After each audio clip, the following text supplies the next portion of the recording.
MP में BJP विधायक दल की बैठक मीटिंग के लिए पहुंचने लगे नेता भोपाल पार्टी ऑफिस शिवराज सिंह चौहान पहुंचे हुए हैं। तीनों पर्यवेक्षक भी बीजेपी दफ्तर में ही मौजूद हैं।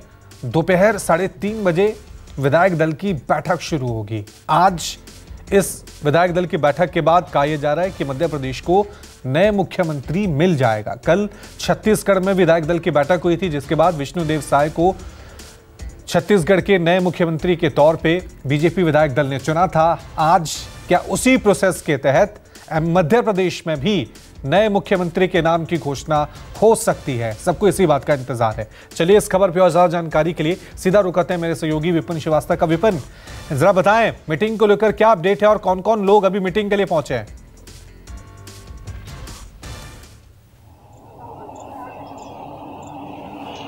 बिल्कुल, देखिए मीटिंग 3:50 पर शुरू हो जाएगी, लेकिन अभी बीजेपी कार्यालय में लगातार तमाम बड़े नेता पहुंच चुके हैं। तीनों ऑब्जर्वर पहुंच चुके हैं, मनोहर लाल खट्टर पहुंच चुके हैं, यहाँ पर बैठक में पहुंचे हैं और साथ में शिवराज सिंह चौहान के साथ ही आए थे। वो सीएम हाउस से मुलाकात के बाद के लक्ष्मण और आशा लाखड़ा, ये तीनों जो ऑब्जर्वर है वो पहुंच चुके हैं। बीडी शर्मा यहाँ पर है, कैलाश विजयवर्गीय अंदर मीटिंग में बैठ चुके हैं यहाँ पर। और अभी जो है औपचारिक तौर पर रजिस्ट्रेशन की प्रक्रिया चल रही है। इसके बाद अभी लंच होगा। लंच के बाद 3:50 जो समय तय किया गया उस समय पर यहां इसी बीजेपी कार्यालय में देखिए बाहर बहुत बड़ी संख्या में कार्यकर्ता हैं, समर्थक हैं, और ये वही समर्थक हैं जो इस बात का इंतजार कर रहे हैं कि उनके जो जिनका समर्थक है, चाहे ज्योतिरादित्य सिंधिया की बात की जाए या फिर प्रहलाद पटेल के भी समर्थक यहां पर मौजूद हैं, कैलाश विजयवर्गीय के समर्थक हैं, शिवराज सिंह चौहान के समर्थक हैं।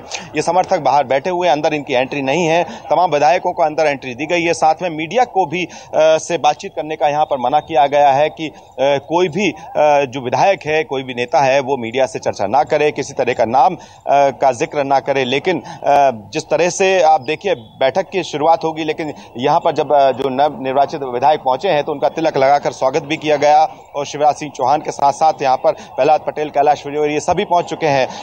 तो इस बात पर भी लगातार अब चर्चाएं शुरू हो रही हैं। लगातार चर्चाएं तो थी, क्योंकि लंबा वक्त मध्य प्रदेश में ये बीता है कि जब 3 तारीख को परिणाम आने के बाद भी अब आज जिस तरह से अब चूंकि लंबा वक्त बीतने के बाद अब इस बात की सब्र की सीमा कह सकते हैं कि बाहर हो चुकी है तमाम समर्थकों की, विधायकों की, जो इस बात का इंतजार कर रहे हैं कि मध्य प्रदेश में मुख्यमंत्री का चेहरा कौन होगा। जिस तरह से छत्तीसगढ़ में एक आदिवासी चेहरे को मुख्यमंत्री के तौर पर बनाया गया, उसके बाद से अब इस बात के भी कयास लगाए जा रहे हैं कि क्या मध्य प्रदेश की आबादी के हिसाब से यहाँ पर करीब 50% ओबीसी की आबादी है, उस लिहाज से क्या यहाँ पर ओबीसी चेहरे को ही चुना जाएगा। देखिए रवि, 2003 के बाद से मध्य प्रदेश में बार बार मैं इस बात का जिक्र करता हूं कि जो भी मुख्यमंत्री रहा हो, चाहे उमा भारती की बात की जाए या बाबूलाल गौर या शिवराज सिंह चौहान, ये तीनों ही ओबीसी समाज से आते हैं। इसलिए ओबीसी की कैटेगरी पर अगर बीजेपी इस बार मुख्यमंत्री को चुनती है तो शिवराज सिंह चौहान चूंकि पहला नाम है, लेकिन चूंकि लंबा वक्त है, लगातार इस बात के कयास लगाए जा रहे हैं कि चेहरा बदलने की कवायद बीजेपी यहां कर सकती है, चौंका सकती है। लेकिन ओबीसी के बाद दूसरा चेहरा यहां आता है प्रहलाद पटेल और तीसरा है ज्योतिरादित्य सिंधिया। हालांकि ज्योतिरादित्य सिंधिया को यहां पर चुनावी मैदान में नहीं उतारा, लेकिन ज्योतिरादित्य सिंधिया भी ओबीसी से आते हैं और लगातार उनके नाम की भी यहां पर चर्चाएं बहुत तेजी से हो रही हैं। बाकी नाम भी हैं बहुत सारे, लेकिन सवाल यही है कि क्या जातिगत समीकरण के तौर पर किसी चेहरे को यहां पर रखा जाएगा मध्य प्रदेश में मुख्यमंत्री का, या फिर जो एक चौंकाने वाला चेहरा जो हमेशा अब से पिछले अनुभव हम देखें तो बीजेपी कर चुकी है, आलाकमान बीजेपी के इस तरह के निर्णय ले चुके हैं, क्या वही चौंकाने वाली बात यहां पर सामने आएगी? एक ऐसा चेहरा मध्य प्रदेश को दिया जाएगा मुख्यमंत्री का जो बिल्कुल एकदम नया होगा, जिस पर चर्चाएं भी अभी तक नहीं हुई हैं। इस बात पर भी लगातार संशय बरकरार है। लेकिन विधायक दल की बैठक यानी 3:50 पर जब विधायक दल की बैठक शुरू होगी, इसके बाद जो ऑब्जर्वर है वो अपनी राय शुमारी करेंगे, विधायकों से बातचीत करेंगे। अंदर एक बैठक अनौपचारिक तौर पर बैठक चल रही है, लेकिन उसमें शिवराज सिंह चौहान, वीडी शर्मा मध्य प्रदेश बीजेपी के अध्यक्ष यहाँ और तीनों ऑब्जर्वर और नरेंद्र सिंह तोमर, कैलाश विजयवर्गीय सभी अंदर बैठे हुए हैं। लेकिन इसके बाद जब लंच के बाद से बैठक जब शुरू होगी, इसके बाद मुझे नहीं लगता है कि ज्यादा वक्त लगेगा। जब 4 बजे का 3:50 का समय है, लगभग 4:30 एक सवाल तक बहुत सारी स्थिति स्पष्ट हो जाएगी कि मध्य प्रदेश में अंदर खाने से खबर। एक सवाल ये भी यहाँ पे पैदा होता है कि हालांकि ये तो एक औपचारिकताएं होती हैं कि विधायक दल की बैठक होगी, विधायकों से राय ली जाएगी, सर्वसम्मति से फैसला सुनाया जाएगा, लेकिन अभी जो हम देख रहे हैं कि नाम दिल्ली से आता है, दिल्ली से नाम आता है, विधायकों को बताया जाता है और उस पर फिर एक स्टैंप लगती है और फिर नाम की घोषणा कर दी जाती है। सवाल यह है कि ये जो नाम है ये पहले से ऑब्जर्वर को बताया जाता है या फिर ऑब्जर्वर यहां आते हैं, यहां आने के बाद इनको मैसेज कन्वे किया जाता है? ये बीजेपी का प्रोसेस क्या है? क्योंकि अभी तक कोई खबर किसी के नाम को लेकर कहीं से कोई खबर हम नहीं सुन पा रहे हैं।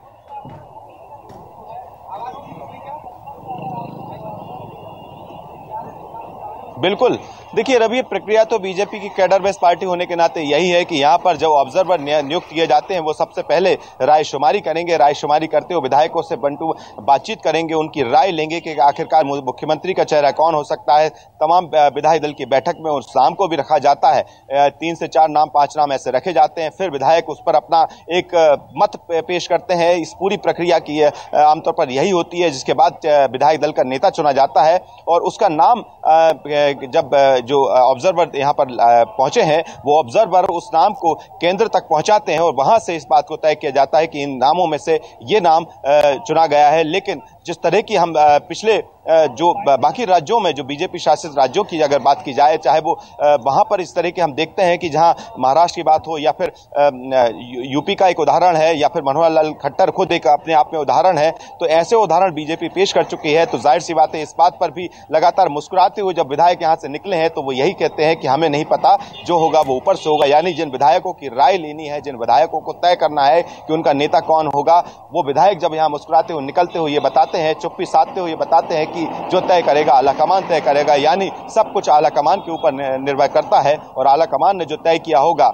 मुझे लगता है कि वो पर्यवेक्षक जो फिर यहाँ पर ऑब्जर्वर जब पहुंचे हैं, जाहिर सी बात है कि वो नामों के साथ पहुंचे हैं जिस नाम को यहाँ मध्य प्रदेश का मुख्यमंत्री बनाया जाएगा। बस एक औपचारिक तौर पर तमाम विधायकों से राय ली जाएगी कि आखिरकार इस नाम पर किस किस को सहमति है। उसी सहमति के बाद इस नाम को आगे रखा जाएगा और वही मध्य प्रदेश का मुख्यमंत्री होगा। लेकिन रवि, तमाम औपचारिकताएं यहाँ पर देखी जा सकती पूरी हो रही हैं और लगभग मुझे लगता है कि 4:30 से 5 बजे का वक्त होगा जब तक ये तस्वीर भी साफ हो जाएगी कि मध्य प्रदेश का मुख्यमंत्री क्या ओबीसी चेहरा होगा, और ओबीसी चेहरा होगा तो ओबीसी चेहरे में शिवराज सिंह चौहान क्या फिर से मध्य प्रदेश में 5वीं बार मुख्यमंत्री बनेंगे या फिर किसी नए चेहरे को, नए चेहरे में जिनका मैं जिक्र पहले ही कर चुका हूं, उन चेहरों में ओबीसी भी है, आदिवासी और विपिन, आदिवासी चेहरे को मध्य प्रदेश छत्तीसगढ़ से जो मैसेज गया बीजेपी छत्तीसगढ़ से जो मैसेज गया है, क्या उससे शिवराज सिंह थोड़े परेशान नहीं हो रहे हैं? क्योंकि वहां पर 15 साल मुख्यमंत्री रहे रमन सिंह को साइडलाइन कर दिया गया और विष्णुदेव साय को नए चेहरे के तौर पे मुख्यमंत्री बनाया गया है। मध्य प्रदेश में भी शिवराज सिंह चौहान 18 साल मुख्यमंत्री रहे हैं। क्या उनकी टेंशन नहीं होगी कि अब बीजेपी अब नए चेहरों को मौका दे रही है, तो हो सकता है मध्य प्रदेश में भी इसी तरह से नए नाम, नए चेहरे पे दांव खेला जाए?